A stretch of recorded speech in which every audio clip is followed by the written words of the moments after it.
All right, welcome back to the Knives Fast channel. Time for two more really quick overviews of, in this case, two Kansept knives, now that I got them pointed right.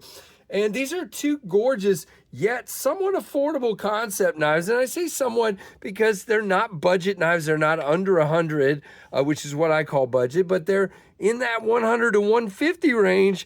And for what you see here, that's pretty impressive. So let's jump right in. And these are going to be quick overviews. I got to get these onto the next channels.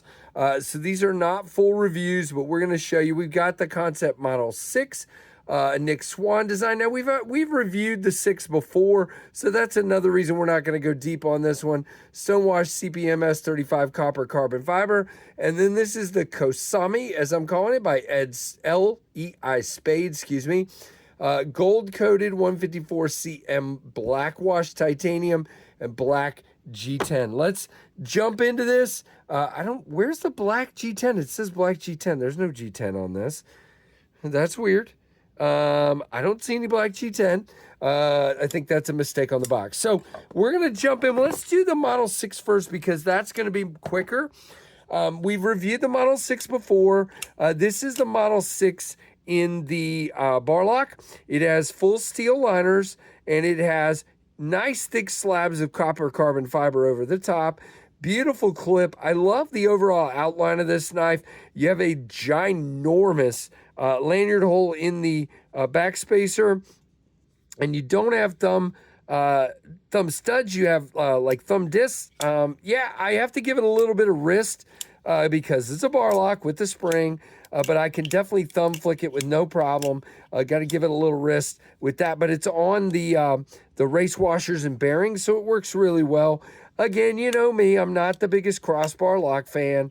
I would rather have a liner or frame lock, but it works. And you have full liners with some weight reduction, and it is done well. There is no movement here. Beautiful sharpening choil, great flat grind blade that just cuts really well. I mean, fantastically well. Decent action again.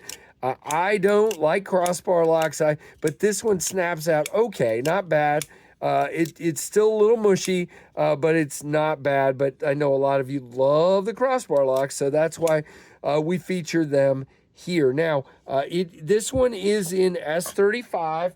And it is $148.89, and there's a bunch of different versions on here. I will leave a link, and you can check those out. But let's just go over this one, which is 7.47 inches overall, 3.1 millimeter, or excuse me, 7. Wow.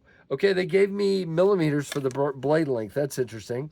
All right, we're gonna go with a 3 1/4 inch blade with about a little over a 3 inch cutting edge. Your handle is about 4 inches, and from this point, it's 3 3/4.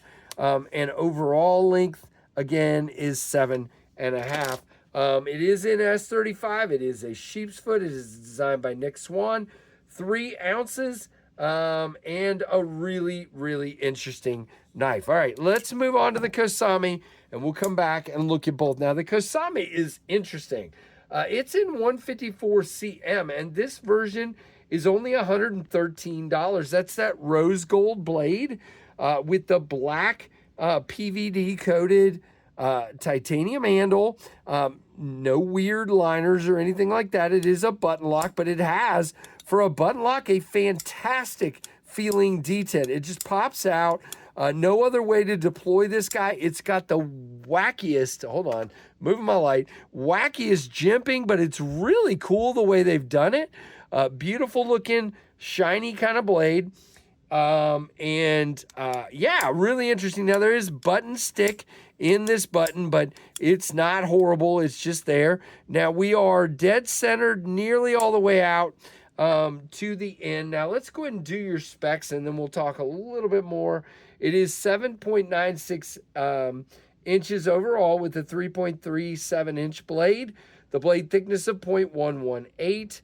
4.13 ounces, designed by E.L. Spade. And again, just $113. You've got this wicked Warncliffe. And yeah, we're going to cut, and we have a low utility tip. No issues. I mean, both of these are fantastic slicers. Really nice. And again, classy looking knife. The jimping works. I mean, it just locks you in. This is ready to work. I take up 4 fingers all the way back. Your pocket clip will have a little bit sticking out. And it is, golly, it is not reversible. No lanyard hole either. No blade play, no lock rock. And again, it cuts really well. By the way, I forgot on the Model 6, definitely 4-finger grip there as well, but not quite as comfortable. I like the Kosame for comfort. This heavy chamfers. This guy's really flat, really not a lot of chamfering, so it feels a little more square in the hand, whereas this guy feels very chamfered and very comfortable overall in the hand. Now, there's your comparison of the two together. Here is your 8-inch Tempest Pinion and your 7-inch Tempest Microburst. And we'll go ahead and put the little bigger than this guy here. We'll slide him up. This is the Ontario Rat 2, and this is the Ontario Rat 1. So I told you these were going to be quick, and I think I did pretty good there. I hope you guys enjoy. I'm trying some different styles of videos, so let me know what you think. If if I'm missing some details you wanted, we'll definitely try to hit that next time. But again, you can see it's titanium, and it does have partial liners for that crossbar lock. Lots of weight reduction milling inside. And this guy would carry very slim in the pocket. So not bad at all. So that is the Model 6 from Kansept and the Kosame. Let me know what you think with a comment. Please hit that like button, and definitely make sure you are subscribed and hit that notification bell to all.